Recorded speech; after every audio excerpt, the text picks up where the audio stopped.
ঠাকুরের রাতুল চরণে প্রণাম জানিয়ে, আরাধ্যা জগৎজননী বড় মায়ের রাতুল চরণে প্রণাম জানিয়ে, পরম পূজ্যপাদ বরদার চরণে প্রণাম জানিয়ে, পূজনীয় আচার্যদেবের চরণে প্রণাম জানিয়ে সকলকে আমার আনন্দিত জয়গুরু বলে আলোচনা প্রসঙ্গে তৃতীয় খণ্ডে 10ই শ্রাবণ 1349 রবিবার শ্রী ঠাকুর প্রাতে বাবলাতলায় একখানি বেঞ্চের উপর বসেছেন। আজ আকাশ বেশ পরিষ্কার, সুন্দর রোদ উঠেছে। ভক্তবৃন্দ এসে সমবেত হয়েছেন। তাকে ঘিরে আনন্দের হাট বসেছে। ঘরোয়াভাবে নানা রকম কথাবার্তা হচ্ছে, অতি সাধারণ কথা, কিন্তু তাও যেন মধুমণ্ডিত, অপূর্ব রসে ভরা। ক্ষিতীশদা কাল রাত্রে শ্রী ঠাকুরকে গম্ভীরা গান গেয়ে শুনিয়েছেন। সেই গান, সেই কথা উল্লেখ করে বলছেন, ক্ষিতীশের চেহারা যেমন, গলাও তেমনি, একটা মিষ্টি পৌরষ ব্যঞ্জক ভাব আছে। বামুনের ছেলে এখন যদি এই কাজ নিয়ে লাগে বেশ হয়। কিরে, বুকে বল ভরসা পাস তো, না ভয় ভয় করে? ক্ষিতীশদা, আমার যোগ্যতা কতটুকু তা বুঝতে পারি না। শ্রী ঠাকুর, কাজ না করলে তো যোগ্যতা বাড়ে না, ইচ্ছা ও আগ্রহ নিয়ে ঝাঁপ দিতে হয়। পিছন টানের বালায় রাখতে নেই। যে কোনো অবস্থায় আসুক, আমি করবই, এমনতর পণ যদি থাকে তাকে আর কেউ রুখতে পারে না। এরপর মালদহের আমের সম্বন্ধে কথা উঠল। আমের কলম কেমন করে করা হয় সে কথা শুনলেন। তারপর বললেন, কৃষি ও ফুল ফলারি সম্বন্ধে আমার অনেক রকম পরীক্ষা করতে ইচ্ছা করে। যাই করতে চাই তাতে মানুষ লাগে। ক্ষিতীশদা, আমাদের মধ্যে তো অনেক লোক আছেন।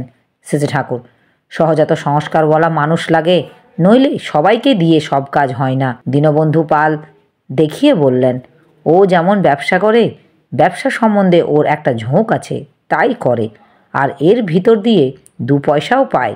কিন্তু শুধু পয়সার লোভে যদি ব্যবসা করতে যেত তাহলে কিন্তু পারত না। আবার ওর যদি কখনো লোকসানও যায় তাহলেও যে ও ব্যবসা ছেড়ে দেবে তা কিন্তু নয়, কারণ ও জানে ব্যবসাই ওর পেশা। একবার ঠকে গেলেও আবার লাগবে, ভেবে বের করবে আমার ত্রুটি কোথায়, আর তার সংশোধনে লেগে যাবে। কোনো বিষয়ে সহজাত সংস্কার থাকলে এমনতর হয়, তা না হলে ঝড়ঝাপটায় টিকে থাকতে পারে না। তোমাকেও যে এই কাজের কথা বলছি আমি বালাই, তুমি পারবে না যদি তোমার সহজাত সংস্কার প্রসূত আগ্রহ তোমাকে ঘাড়ে ধরে এই কাজে প্রবৃত্ত না করে। সেই জন্য আমার কথায় কাজে নামার থেকে নিজের আগ্রহে কাজে নামা ভালো। আমার কথায় নামলে পরে যদি দুঃখ কষ্টের মধ্যে পড়ো তখন ভাববে ঠাকুরের কথা শুনে এই কাজ করলাম, অথচ আজ আমার এত কষ্ট। কিন্তু নিজে আগ্রহে নামলে অমন্তর অনুযোগ বা অভিযোগ থাকে না। ঠাকুরের সেবা করব অথচ গায়ে কাঁটার আঁচড়টি লাগবে না, এমনতর বুদ্ধি ভালো না। সুখ স্বাচ্ছন্দ্যের প্রলোভনে ঠাকুরের কাজে নামা ভালো না। লাখ কষ্ট হলেও ও ছাড়া আমার আর কিছু ভালো লাগে না, এমন ভাব যার, তার পক্ষেই এই কাজ শোভা পায়। চিত্ত বন্দ্যোপাধ্যায়, মানুষ যে যে পথে যাবে তার তো পূর্ব নির্ধারিত। শ্রী ঠাকুর, কর্মের ফলে মানুষের ঝোঁক সৃষ্টি হয়, ঝোঁক অনুযায়ী সে আবার কর্ম নির্বাচন করে, কিন্তু কারো খুশির জন্য সে কাজ করবে সেটা নির্ভর করে তার ইচ্ছার উপরে। চিত্তদা, ইচ্ছাটা কিসের উপর নির্ভর করে? শ্রী ঠাকুর, শ্রদ্ধার উপর। চিত্তদা, শ্রদ্ধাটা কিসের উপর নির্ভর করে? শ্রী ঠাকুর, প্রকৃতির উপর।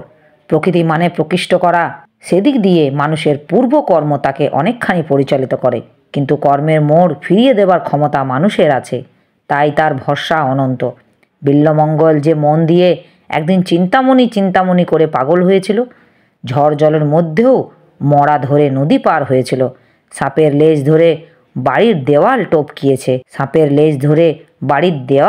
টপকিয়েছিল, নিজের দিকে ঔদ ভ্রুক্ষেপ ছিল না। সেই মন নিয়েই সে ভগবানের জন্য অধীর হয়ে উঠেছিল। চোখ দুটো মেয়ে ছেলের প্রতি কাম দৃষ্টির তাকায় বলে তাও সে নষ্ট করে ফেলেছিল। অতখানি আগ্রহ আকুতি ফলেই সে ভক্তির পরাকাষ্ঠা লাভ করেছিল।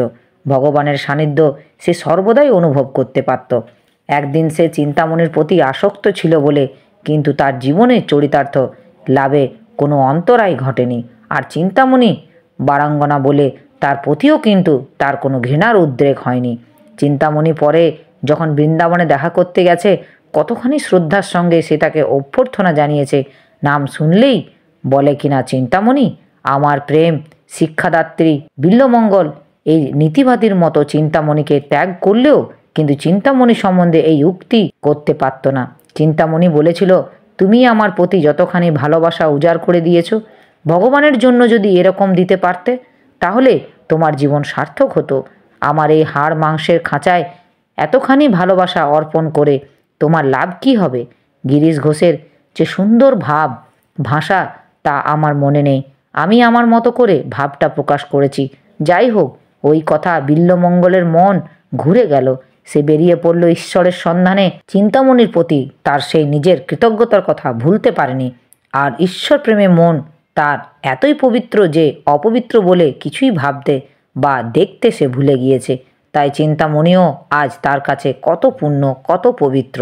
শ্রী ঠাকুর চিত্ত দেখে কয়েকজনের কোষ্ঠী দেখতে বললেন। একটি দাদা জিজ্ঞাসা করলেন, ঠাকুর আপনি কি কোষ্ঠী মানেন? শ্রী ঠাকুর, এর ভিতরে কি মাল আছে বোঝার চেষ্টা করা ভালো। একটা শাস্ত্র এতদিন করে চলে আসছে, বাজে বলে উড়িয়ে দিয়ে লাভ কি? আর এরও তো একটা বৈজ্ঞানিক ভিত্তি আছে, সেইটি আয়ত্ত করতে চেষ্টা করা উচিত। না জেনে শুনে কোনো জিনিসকে তাচ্ছিল্য করা উচিত নয়। কোন জায়গা থেকে কি সম্পদ পাওয়া যায় তার কি ঠিক আছে? তবে জ্যোতিষী যদি আমাদের নিশ্চেষ্ট ও অদৃষ্টবাদী করে তোলে, আমি তার পক্ষপাতী নই। জ্ঞান বিজ্ঞান যেখানে যা কিছু আছে সবটাই আমরা নেব সত্তা পোষণী করে। সত্তা পোষণী যদি ব্যাঘাত আনে তাহলে মূল উদ্দেশ্যই তো ব্যাহত হলো। ভৃগুর কোষ্ঠীর কথা শুনেছি, যেমন মেলে তাতে ওকে উড়িয়ে দেওয়া যায় না। ভৃগুতে আবার গ্রহ বৈগুণ্যের নানা প্রতিকার লেখা আছে। ঋষিদের সব সময় বুদ্ধি হলো মানুষের সত্তাকে সবল করা, সমৃদ্ধ করা, নিরাপত্তা করা, সত্তা সম্বর্ধনা, প্রতিকূল যা তাকে নিরোধ করা, নিয়ন্ত্রণ করা। এটা শুধু কথার কথা নয়, এটা যাতে নেশার মতো পেয়ে বসে প্রত্যেককেই তার দিকে লক্ষ্য ছিল সমাজে। তাই এদের বলতো অমৃতের পূজারী। আমি চিত্তকে কই, জ্যোতিষের চর্চা যদি করো খুব ভালো করে করো। সংস্কৃত মূলে বইগুলি জোগাড় করে ভালো করে পড়ো। প্রাচ্য পাশ্চাত্য দুই মতেই কোথায় কি আছে তন্ন তন্ন করে খুঁজে বের করো। জিনিসগুলি যদি আমার কাছে ধরো, আমার মাথায় যা আসে আমি বলতে পারি। কৃষ্টি কৃষ্টি করো। কৃষ্টির জাগরণ যদি চাও তবে কোনো দিকটাকেই উপলক্ষ করলে চলবে না, সব দিক জাঁকিয়ে তোলা লাগবে সঙ্গতিশীল করে। সব সময় মনে রাখবা, চারিদিক হতে অমর জীবন, বিন্দু বিন্দু করিয়া হরণ। আপনার মাঝে আপনারে আমি পূর্ণ হেরিব কবে? শ্রী ঠাকুর হঠাৎ শ্রী শশদাকে জিজ্ঞাসা করলেন, ক্রোশের ব্যাপারটা কি জানেন নাকি? শ্রী শশদা, না। জানেন তো? কেষ্টদার ওখান থেকে দেখে এসে কন্ত। শ্রী শশদা একখানা বই দেখে এসে সংক্ষেপে বললেন, খ্রিস্টানদের পবিত্র তীর্থস্থান জেরুজালেম ছিল মুসলমানদের অধীন। এটাকে উদ্ধার করবার জন্য পিটার দা হামিট নামক একটা লোক এক আন্দোলন সৃষ্টি করে। তাতে সাড়া দিয়ে ইউরোপের কয়েকজন খ্রিস্টান রাজা মুসলমানদের বিরুদ্ধে যুদ্ধযাত্রা করেন। এইসব যুদ্ধ ক্রুসেড নামে পরিচিত। ক্রুসেড মানে ধর্মযুদ্ধ। মোট 8 বার ক্রুসেড করা হয়েছিল। তার ফলে লক্ষ লক্ষ লোকের প্রাণ এবং অপরিমিত অর্থ নষ্ট হয়েছিল, কিন্তু সবই নিষ্ফল। জেরুজালেমে শেষ পর্যন্ত মুসলমানদের হাতেই থেকে গেল। শ্রী ঠাকুর শচীনদাকে বললেন, বীরেন ভট্টাচার্যকে ওষুধটা তৈরি করতে কয়েছি, দেখে আয় তো সেটা হলো নাকি। যা তাড়াতাড়ি যেয়ে খবর নিয়ে আয় গিয়ে। তবে আমি তোকে পাঠাইছি এ কথা বলার দরকার নেই, কথার ছলে জানে আসবি। শচীন বন্দ্যোপাধ্যায়, আচ্ছা। শচীন চলে যাবার পর বলছেন, মানুষকে ছোট ছোট কাজের মধ্যে ফেলে শিক্ষা দিতে হয়। আমি পাঠাইছি সে কথা উল্লেখ না করে জ্ঞানতব্য যা তা জেনে আসতে ওর একটু মাথা খেলান লাগবে। এইভাবে বুদ্ধির প্রয়োগ করতে করতে বুদ্ধি বাড়ে। জ্যামিতিতে যেমন এক্সট্রা কষতে দেয়, আমিও অনেক সময় তেমনি কাজের সঙ্গে একটু এক্সট্রা জুড়ে দিই।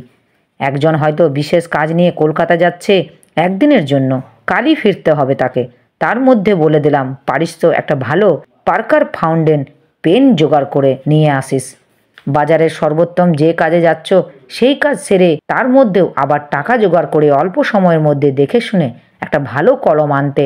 আর অসুবিধা হবে জেনেই বলি, কারণ নানা রকম অসুবিধাকেই যে যত সুবিধায় সুশৃঙ্খল করে বহুমুখী দায়িত্ব সুষ্ঠুভাবে উদযাপন করতে পারে সে তত বেড়ে ওঠে। আর এইটাই আমার লাভ। অসুবিধার মধ্যে পড়লে বা অসুবিধার মধ্যে ফেললে সে সেটাকে কেমনভাবে নেয় তাও লক্ষ্য করি। অনেকে আছে যত চাপের মধ্যে পড়ে তত ফুর্তি পায়, এটা একটা রাজলক্ষণ। অনেকে প্রথমটা চঞ্চল হয়ে ওঠে, কিন্তু করার বুদ্ধি থাকে বলে দায়িত্ব এড়াতে চায় না, ভেবে চিনতে মাথা ঠিক করে নেয়। এরাও ভালো। অনেকে ঘাড় পাততে চায় না, কেবল অসুবিধায় অজুহাত দেয়। তারা কিন্তু অনেক সুযোগ থেকে বঞ্চিত হয়। সবচাইতে উপকৃত হয় তারা যারা আমি না বলতেই আমার জন্য নানা প্রকার দায়িত্ব নেয় মাথায়। কেউ সুখে স্বাচ্ছন্দ্যে আলস্য প্রাচুর্যের মধ্যে দিন কাটায়, আর কেউ দুঃখের মধ্যে পড়ে প্রচণ্ড পরিশ্রম ও সার্থক সংগ্রামের মধ্যে দিয়ে যদি চলে, আমার মনে হয় আখেরে লাভ হয় তার। সে নিরলসভাবে শ্রম করে চলে, আরাম আলস্যের দিকে নজর গিয়েছে কি মানুষ করতে অপকৃষ্ট হতে শুরু করেছে। ভাগ্যবান সেই যে কঠোর শ্রমের মধ্যে আরাম খুঁজে পেয়েছে। হরেন্দা একটি বালতি নিয়ে এসেছেন, সেই বালতিটা ফুটো, জল পড়ে। তাই শেষে ঠাকুর হরেন্দাকে দেখে হেসে বললেন, তোর মতো একটা তুখোর মানুষকে দোকানদার যে ঠকাইয়ে দিতে পারলো, এ কথা ভেবে আমার বড় লজ্জা হচ্ছে। তোকে নিয়ে আমার একটা অহংকার ছিল, কিন্তু তুই যে এমন ডান বাঁও জ্ঞান শূন্য হয়ে যাবি তা আমি ভাবিনি। হরেন্দা, দোকানদারের উপর বিশ্বাস করে আমি আর ভালো করে জল দিয়ে দেখিনি। শালা এই ফাঁকে আমাকে ঠকাইয়ে দিচ্ছে, যাক বদলাইয়ে নিয়ে আসবো। শেষে ঠাকুর, অযথা তাকে গালাগালি করছিস, তোর তো দেখে আনা উচিত ছিল। সে কথাটা ভাবিস না কেন? বিশ্বাস যদি থাকে দোকানদারের উপর, তাহলে এত শীঘ্রই সে বিশ্বাস চটে যায় কি করে? সত্যিকার বিশ্বাস থাকলে বলতিস। দোকানদার বুঝতে পারেনি সেই বালতিটা ফুটো, সেও ভালো করে দেখে দেয়নি। লোকটা ভালো, বিশ্বাস থাকার অজুহাত অলস্যের সমর্থন করিস না। হরেন্দা লজ্জিতভাবে বললেন, আমার দেখে আনা উচিত ছিল। আমার এই আলোচনা প্রসঙ্গে কিছু ভুল ত্রুটি হয়ে থাকলে আপনারা আমায় ক্ষমা করবেন। উপস্থিত দাদা, ভাই, বোন, মায়েদের আমার আনন্দিত জয় গুরু।